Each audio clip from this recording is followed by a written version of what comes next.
We have to start a new chapter of class 10, chemical reaction and equation. When two और chemical reaction क्या होता है और equation क्या होता है, इसके बारे में हम लोग स्टडी करेंगे। तो हम लोग जानते हैं दो या दो से अधिक एलिमेंट्स को मिलाते हैं या कंबाइन करते हैं, C+O2 मिलकर क्या बनाता है CO2। तो ये सारा के सारे केमिकल रिएक्शन कहते थे। When two or more elements or compounds are joined together to form a product is known as chemical reaction। जब दो या दो से अधिक एलिमेंट्स को आप या कंपाउंड्स को आपस में मिलाते हैं तो एक प्रोडक्ट का फॉर्मेशन करता है। इसी प्रोडक्ट को हम बोलते हैं जो फॉर्मेशन होता है उसको क्या बोलते हैं, पूरे को केमिकल रिएक्शन। और ये पूरे स्टेटमेंट को हम लिखने का काम करते हैं एक अच्छे तरीके से, इसी को बोलते हैं हम केमिकल इक्वेशन। जैसे C+O2 combines to form CO2। This arrow denotes the forward direction. C+O2 combines to form CO2। The left side is known as reactant। जो लेफ्ट साइड होता है उसको क्या बोलते हैं, रिएक्टेंट, और राइट साइड वाले को प्रोडक्ट। अब बोलता है कि हम लोग पहले पढ़ चुके हैं लॉ ऑफ कंजर्वेशन ऑफ मास में कि की जो रिएक्टेंट मास ऑफ किसी भी केमिकल रिएक्शन में रिएक्टेंट और प्रोडक्ट आपस में क्या होते हैं, बराबर होते हैं। तो एक क्वेश्चन हो सकता है, यहाँ बोलता है we should always balance our chemical equation. Why we should balance our chemical equation? तो we should always balance our chemical equation because it should follow the law of conservation of mass. क्यों ऐसा करता है? क्योंकि law of conservation of mass को ये follow करता था। According to law of conservation of mass it can neither be created nor be destroyed, so the mass of reactant is always equal to mass of product. Mass of reactant और mass of product आपस में अपने में क्या होंगे, बराबर होंगे। Example H2 + O2 combines to form H2O। ये बैलेंस नहीं है, आपको बैलेंस करना होगा। बैलेंस करने का तरीका क्या होता है, जितना रिएक्टेंट साइड में होगा मास उतना ही प्रोडक्ट साइड में भी मास होना चाहिए। हाइड्रोजन कितना है यहाँ पे, 2। ऑक्सीजन कितना है, 2। यहाँ पे हाइड्रोजन कितना है, 2। ऑक्सीजन कितना है, 1। दोनों तरफ बराबर है, नहीं। क्या दिक्कत है, तो ऑक्सीजन यहाँ पे 1 है, यहाँ पे ऑक्सीजन 2 है। जब भी हम क्या होता है, कभी भी यदि युद्ध में लड़ाई करने आते हैं हम कहीं भी, तो क्या किसी के जब तालाब में कहीं कोई भी रहे या तो फिर किसी का पूँछ में लटक के किसी के सहारे हम जाएंगे लड़ाई करने, तो हमें क्या समझेंगे, कायर। तो हमें वो भी नहीं करना है, किसी के पूँछ में नहीं लटक के जाना है, यानी किसी के साथ में नीचे लटक के नहीं लड़ाई करना है। किसी के पीछे से वार नहीं करना है, तो भी हम कायर कहलाएंगे। हमेशा कहाँ से अटैक करना होगा, बाहर, फ्रंट से। तो फ्रंट से अटैक कहाँ पे कर सकते हैं, एक इस पोजीशन पे, एक इस पोजीशन पे और एक इस पोजीशन। बीच में भी नहीं जाना चाहिए किसी के साथ भी। तो उसी तरह से हम वो तो एक एग्जांपल लिए थे, लेकिन अब हम इस मैनर पे जाते हैं। तो हाइड्रोजन H2 यहाँ पे जब भी अटैक होगा तो कहाँ से होगा, फ्रंट में। यहाँ भी O2 में अटैक कहाँ से, फ्रंट में। यानी एडिशन जो करेंगे वो हम फ्रंट में करेंगे।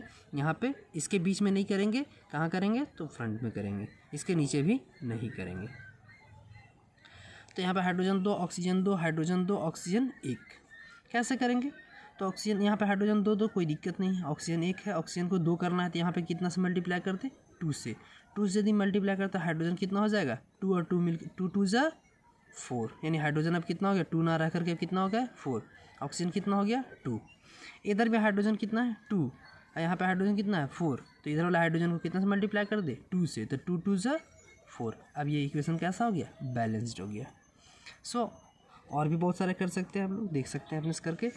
आगे types of chemical reaction.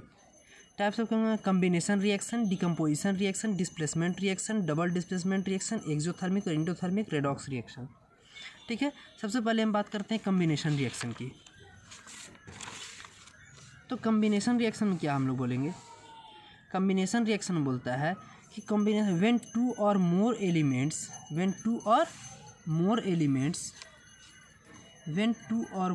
when two or more elements are joined to form a new single product is called combination reaction। दो या दो से अधिक एलिमेंट्स ज्वाइन करते हैं आपस में और एक नया प्रोडक्ट का फॉर्मेशन करते हैं, इसी को बोलते हैं combination reaction. Example C+O2 combines to form CO2। Balance नहीं है, बैलेंस तो करना होगा। H2 + O2 ये बैलेंस नहीं है, H2 होगा ये। इस तरह से अगला डिकम्पोजिशन रिएक्शन। डिकम्पोजिशन रिएक्शन क्या बोलता है, इट रिक्वायर्स बोलता है व्हेन टू और more elements join to form when a single products decomposes in presence of heat, light and electricity to break and form two or more new simpler products. This is known as decomposition reaction। Decomposition reaction में बोलता है it requires some energy in the form of heat, light और electricity. इसमें क्या ज़रूरत पड़ता है, heat का ज़रूरत पड़ेगा, लाइट का ज़रूरत पड़ेगा और इलेक्ट्रिसिटी का ज़रूरत पड़ेगा। किस चीज़ को, कंपाउंड को ब्रेक करने के लिए। एग्जाम्पल में H2O है, इसमें क्या ज़रूरत पड़ेगा, H2 + O2, हाइड्रोजन और ऑक्सीजन, दो अलग अलग चीज़ें बट रही है। क्यों, क्योंकि यहाँ पे इलेक्ट्रिसिटी, यदि हम इलेक्ट्रिसिटी ना दे तो ये वाटर बट नहीं सकता है। उससे AgBr, लाइट देंगे तब Ag + Br2 में बटेगा, ऐसा कुछ नहीं हो सकता है। CaCO3, हीट देंगे तब ये CaO और CO2 में बटेगा। उसी तरह से बोलता है अगला डिस्प्लेसमेंट रिएक्शन। जैसे हम एक लेते हैं, एक इस तरह से, एक दो एलिमेंट हुआ, एक तीसरा एलिमेंट, ये दोनों एलिमेंट आपस में जुटा हुआ है, एक अलग से है। ये क्या करेगा, ये थर्ड पार्ट जो अटैक करेगा इसके ऊपर, और ये क्या करेगा, इसको डिस्प्लेस करेगा और इसको ये अलग कर देगा। यानी दो अच्छे दोस्त थे, तीसरे को रास नहीं आया तो तीसरा वाला क्या करेगा, उसको हटा देगा और अपना दोस्ती उसके साथ जोड़ लेगा। ये हो गया आपका डिस्प्लेसमेंट रिएक्शन। इसको लिखेंगे कैसे डिफिनेशन में, when one element displaces the another element of a compound, किसी कंपाउंड का दूसरा एलिमेंट को डिस्प्लेस करके and form a new compound with this element and the element is displaced from the compound, this is known as displacement reaction. CaSO4 Zn, तो Zn क्या कर रहा है, यहाँ से CaSO4 एक साथ जुटा हुआ था तो ये Zn ज़्यादा रिएक्टिव है कॉपर से, इसीलिए इसको क्या कर रहा है, SO4 साथ जुड़ जाता है और कॉपर को वहाँ से डिस्प्लेस कर, उस तरह से FeSO4 था, कर सकते हैं हम लोग। डबल डिस्प्लेसमेंट रिएक्शन, इसको बोलते हैं आयंस का एक्सचेंज होता है। इसमें किसका एक्सचेंज होता है, आयंस का एक्सचेंज होता है, जिसके कारण से हम इसको पढ़ सकते हैं, आयंस का एक्सचेंज होता है। और एक्सचेंज होने से हम आगे सीख सकते हैं, जैसे Na2SO4 BaCl2, यहाँ पे Na2SO4 BaCl2, तो क्या बनाएगा, Ba और SO4 बन जाएगा और Na और Cl बन जाएगा, तो BaSO4 और NaCl। इसी से एक आता है, ये क्या बनाएगा, प्रेसिपिटेट बनाता है। एग्जाम्पल याद रखेंगे इसको हमेशा याद से, क्योंकि यहाँ पे एक क्वेश्चन पूछता है precipitation reaction. In a chemical reaction when precipitate is form this reaction is known as precipitation reaction. Example डाल देंगे प्रेसिपिटेशन, यहाँ पे क्या BaSO4 का प्रेसिपिटेट का फॉर्मेशन हुआ है। नेक्स्ट है अगला टॉपिक ऑक्सीडेशन, Cu + O2, तो क्या बन जाएगा, ये CuO। ठीक है, नेक्स्ट है, तो ऑक्सीडेशन क्या होता है, ऑक्सीजन का एडिशन होता है या हाइड्रोजन का रिमूवल होता है। हाँ, ऑक्सीजन का एडिशन हो गया कॉपर के साथ, रिडक्शन CuO + H2, तो Cu + H2O। यहाँ पे क्या हो जाएगा, कॉपर ऑक्साइड था, यहाँ पे हाइड्रोजन, तो यहाँ पे कॉपर ऑक्साइड से क्या हो रहा है, कॉपर ऑक्साइड से ऑक्सीजन हट गया, यानी यहाँ पे क्या हो गया, रिडक्शन हुआ किसका, कॉपर ऑक्साइड का, और बना क्या, कॉपर। और हाइड्रोजन का क्या हो रहा है, हाइड्रोजन में ऑक्सीजन का एडिशन हो रहा है, इसलिए क्या कहलाएगा, ऑक्सीडेशन। और ये होल प्रोसेस को हम बोलते हैं, जो दोनों एक, यहाँ पे क्या हो रहा है, ये रिडक्शन हुआ और यहाँ पे क्या हुआ, ऑक्सीडेशन हुआ। इसी प्रोसेस को बोलते हैं, दोनों प्रोसेस जब एक जगह पे होगा तो इसको बोलते हैं रिडॉक्स रिएक्शन। एक आता है exothermic reaction, heat is liberated, heat क्या होता है, बाहर निकलता है, CaO + H2O CaOH2 बनाएगा और साथ में हीट का बाहर निकलेगा। एंडोथर्मिक हम लोग जस्ट जो डिस्प्लेसमेंट डिकम्पोजिशन रिएक्शन है डिकम्पोजिशन रिएक्शन है, उसी तरह से होता है। यहाँ पे कि कोई हीट एनर्जी का रिक्वायरमेंट होता है तब जाके वो डिकम्पोज करता है, एक इंडोथर्मिक हो गया।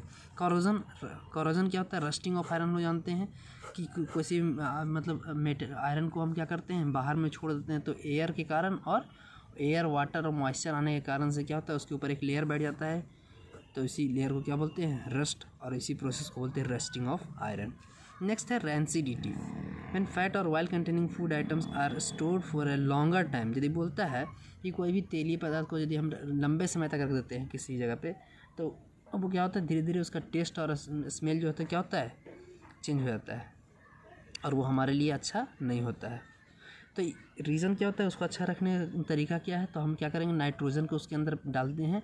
नाइट्रोजन जैसे लेज वगैरह जो होता है, एयर निकल जाने के बाद हम लोग को खाने के लिए मना किया जाता है। रीज़न क्या है, क्योंकि उसके अंदर नाइट्रोजन एयर ख़त्म हो जाता है। नाइट्रोजन क्या करता है, इनएक्टिव होता है, जो रिएक्ट नहीं करता आसानी से हमारा एटमॉस्फेयर में, और वो उसको सेफ रखने का काम करता है। It can be reduce by using nitrogen gas to our food particles. और ये हमें क्या करता है, फूड पैकेट्स को हम अच्छा से बनाने का रखने का काम करता है।